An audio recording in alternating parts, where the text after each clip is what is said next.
प्यारे विद्यार्थियों, आपका प्रश्नावली 1.1 11वीं कक्षा का पहला सब्जेक्ट, पहला चैप्टर, जिसका नाम है अध्याय का समुच्चय, इंग्लिश में बोले तो सेट्स।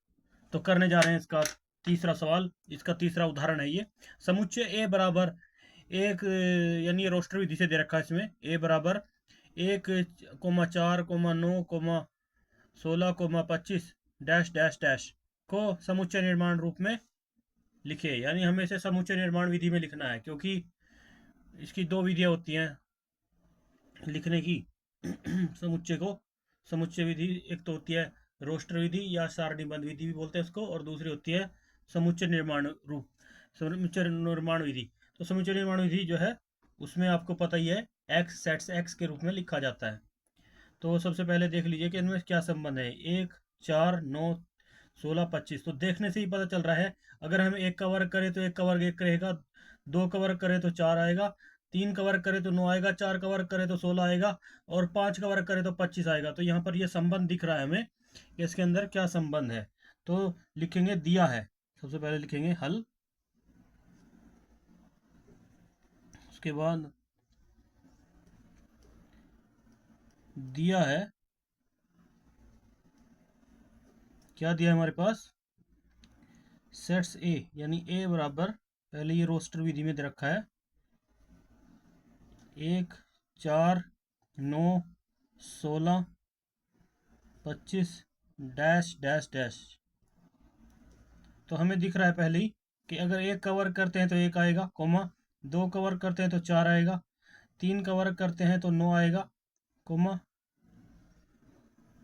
और 4 का वर्ग करते हैं तो 16 आएगा, 5 का वर्ग करते हैं तो 25 आएगा, डैश डैश। ये हमारे पास इसमें दिखाई दे रहा है।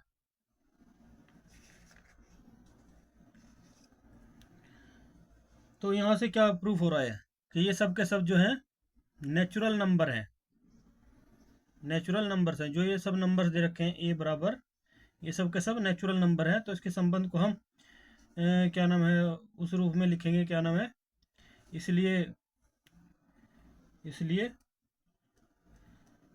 समुच्चय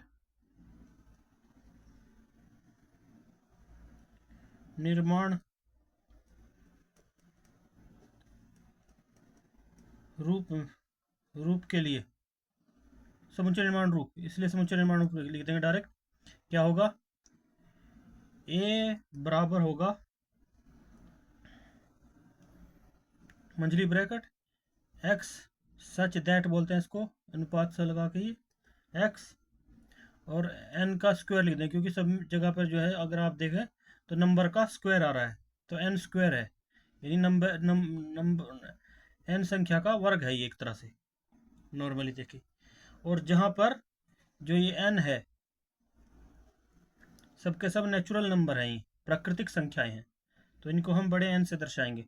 तो एन का संबंध जो है, इसको संबंध वाला चिन्ह लेंगे इसमें, ये बिलोंग्स टू किसे, एन से है, तो ऐसे लिख के, तो ये हमारा इसका समुच्चय रूप आ जाएगा। तो इस प्रकार से इसका नेचुरल नंबर से संबंध है, प्राकृतिक संख्याओं से इसका संबंध है, सब प्राकृतिक संख्याएं हैं, और ये प्राकृतिक संख्याओं का वर्ग के रूप में है। तो एक तो ये सब संबंध हो रहा है इसका यहाँ पे, और जहाँ पर जो है एन जो है वो एक नेचुरल नंबर है, तो ये ही इसका होगा आंसर।